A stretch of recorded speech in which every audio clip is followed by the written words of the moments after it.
As long as he was doing what was true to himself, I think he was fine with himself. As soon as he bent over for somebody else, then he would kick himself in the butt because he would not be true to himself. If you didn't like it,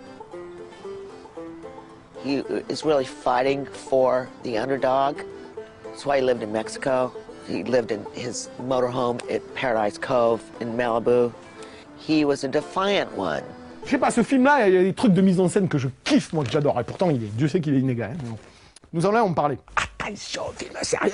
On continue cette émission avec la sortie tardive en collector Zone 2 d'un film inégal mais fascinant, œuvre testamentaire d'un artisan du genre fondamental qui aurait inspiré de nombreux cinéastes contemporains. Je parle bien sûr du mythique Osterman Weekend, mais on n'a pas la jaquette. Dernier film tortueux du grand Sam Peckinpah et œuvre maudite, maltraitée par ses instigateurs. Who's pulling your strings?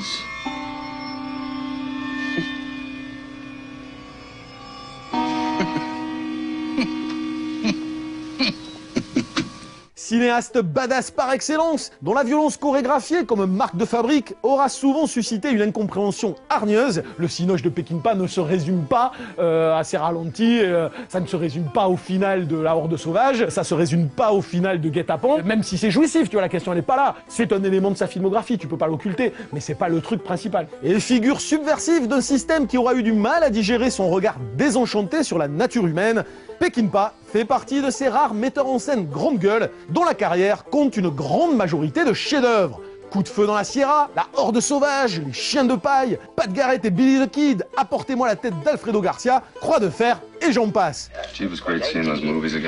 Aussi ne peut-on s'empêcher de ressentir une certaine amertume face au sort qu'a connu Osterman Weekend, qui devait être le fabuleux chant du cygne d'un cinéaste essentiel. I don't think nostalgia is the right instinct at this time, sir. Narrant comment un journaliste contacté par le gouvernement doit piéger ses meilleurs amis accusés de haute trahison, Osterman Weekend est une sorte de survival psychologique en huis clos sur fond de conspiration politique où les actes retors des uns et des autres vont mener à un véritable bain de sang.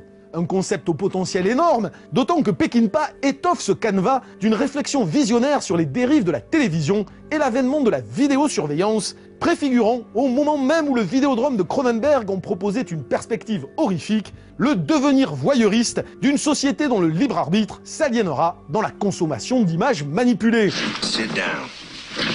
Watch TV. C'est le premier à dire, avec Osterman Weekend, que l'avenir de la télévision et des images va être la télé-réalité. Texto, il te dit, ça va être une des dérives, ça va être de regarder son prochain à travers un écran où qu'on soit dans son quotidien avec un voyeurisme morbide. Une réflexion prégnante dans le film à travers une utilisation de l'image vidéo à des fins dramatiques qui, hélas, sera quelque peu étouffée par les travers d'un film plus connu pour ses incohérences narratives. Car Osterman Weekend, première prod de William Panzer et Peter Davis, qui par la suite ont fait leur beurre sur la saga Highlander, fut une commande douloureuse pour Peckinpah. Sortant d'une traversée du désert suite au beat du convoi 5 ans plus tôt, plombé par la maladie, Peckinpah dut se battre tout au long du film contre des producteurs aveugles qui finirent par l'éjecter du montage suite à des projections de test désastreuses. En résulte une œuvre narrativement chaotique, au montage incohérent, qui fait la part belle au style volontairement caricaturé de Peckinpah, et ce, au mépris des intentions subversives du réalisateur. Le film, il est inégal et il est incohérent narrativement, parce que des fois, t'as des scènes d'action qui servent juste à rien, quoi. Le film, c'est censé être un survival en huis clos, et il commence au départ, t'as une espèce de poursuite en caisse, où c'est complètement le style caricaturé de Peckinpah. Ils avaient tous bien précisé, enfin Peckinpah le premier, cette scène ne sert à rien dans le scénar. Elle n'a aucun autre intérêt que de créer une scène d'action factice. Donc tu la vois, tu te dis ok, ça a juste pas sa place dans le film, donc tu l'oublies, tu passes à autre chose. Il y a plein de moments dans le film où c'est ça, où les mecs demandaient d'avoir en fait du Peckinpah, mais du Peckinpah artificiel tel qu'ils le fantasmaient, et pas le vrai Peckinpah qui est un mec qui réfléchit sur la nature humaine. En gros, c'est, bon voilà, vous voulez que je vienne pour vous faire des ralentis et de la violence exacerbée, ben, je vous le fais, et je vous le fais en vulgos, et je vous le fais en dégueulasse, et je vous le fais en caricaturé. Bref, un film malade, mais qui regorge de scènes transgressives virtueuses, à travers lesquelles Peckinpah a réussi uniquement par l'image à véhiculer son point de vue et sa réflexion métatextuelle. Quand je dis métatextuel, c'est qu'il jauge le film qu'il est en train de faire. C'est-à-dire que c'est un film forcé quelque part. Mais un film forcé où il place des trucs, donc c'est très ambigu comme film. Et ça se termine sur un studio de télévision avec une chaise vide.